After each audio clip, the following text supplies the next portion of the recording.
Hello, welcome to my podcast. I'm doing it on the soul memories today.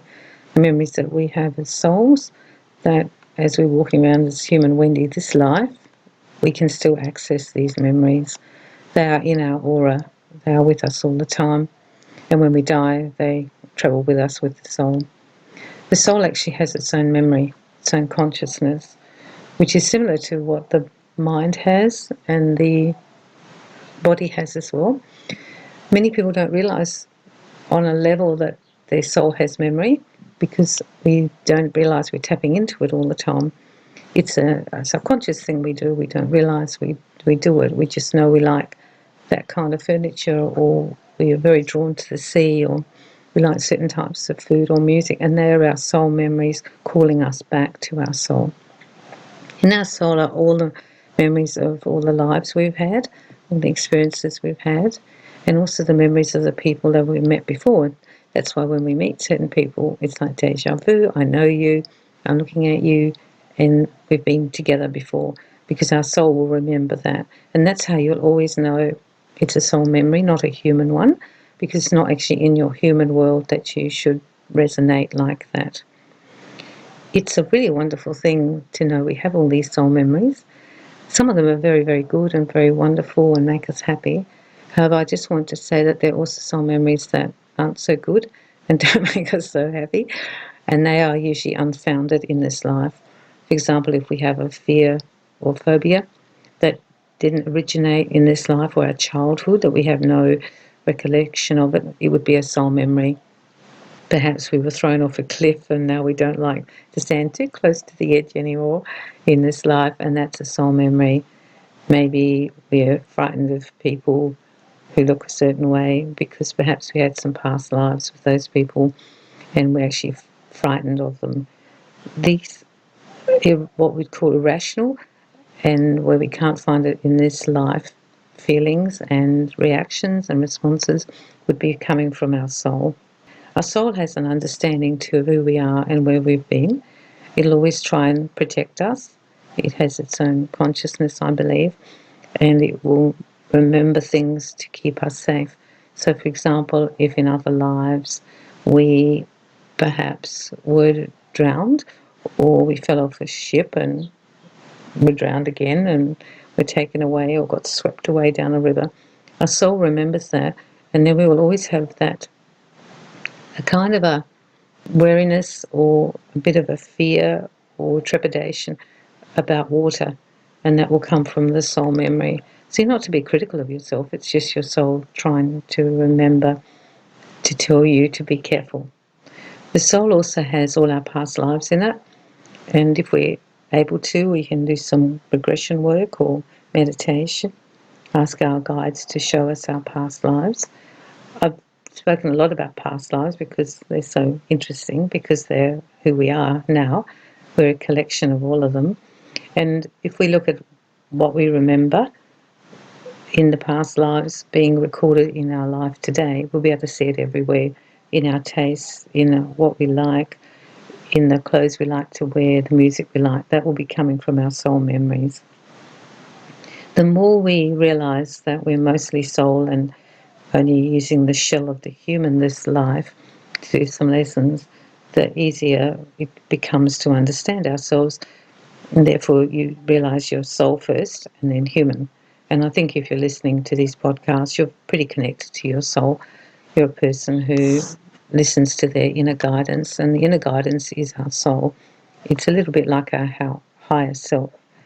That's the self who knows more, even though we don't know what we know more. The soul memories can also help us with our gifts. If we can remember that we're a good writer or painter or a good musician in other lives, our soul will know this, and we just have to learn at this life, that's all. It just takes a little bit of a learning curve to get us to learn the chords again, or to how to use the paintbrushes again, or the different paints. That's just a purely practical thing that we'll probably have to go through. But our soul remembers that we can do this, and so we're sort of ahead of the game a little bit because we already know.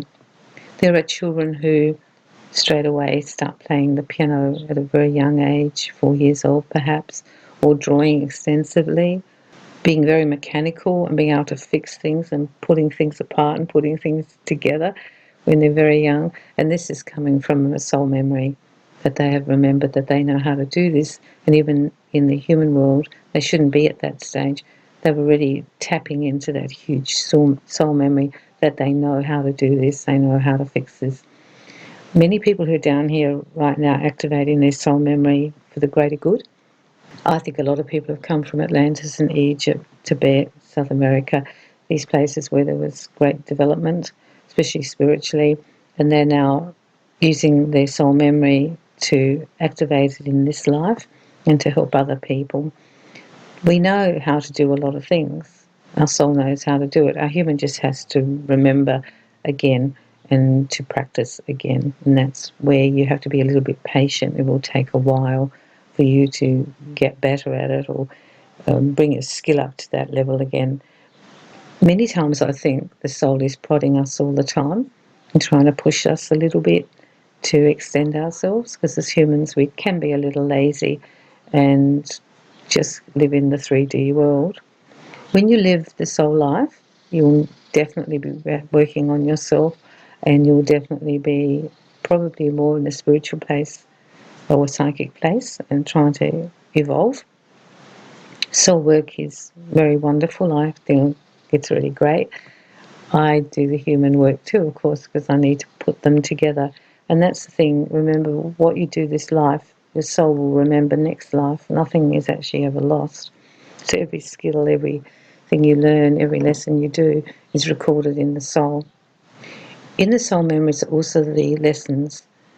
You might have had lots of lessons in certain things that you have trouble with, like patience or forgiveness. Perhaps you've been stubborn or you're too controlling.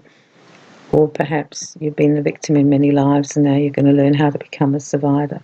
So there are also soul lessons. So some of the lessons we're doing now are soul lessons from our past lives, but also we're trying to get better at that lesson, a higher level of that lesson. The soul has everything in it. It's all retained. And as I said earlier, when we die, the soul goes with us. We just leave the human body behind. And I want you to understand that if we are very soul people and we're drawing on those soul memories all the time, we enrich our life. And we probably also draw to us other people who are doing the same thing.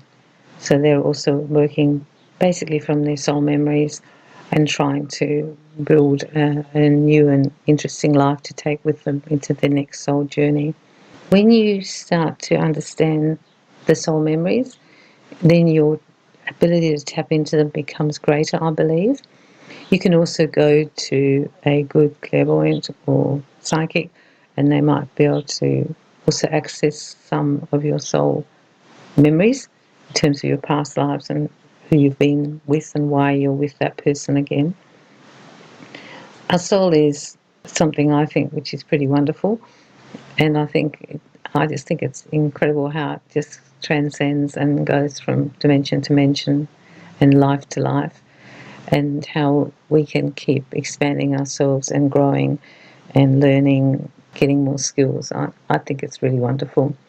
So see if you can now think more about your soul memories, because they're in your aura and they're there and you can access them.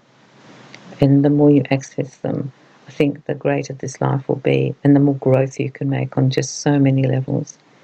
Enjoy this new experience of living the soul life, the soul memories. And if you have any learning around that or any experiences, please don't hesitate to contact me. I'm on Facebook and you can send me a message there. It's the same name, Spiritual and Energy Work with Wendy. And I look forward to hearing about your soul memories. I'm sending you lots of love and lots of light.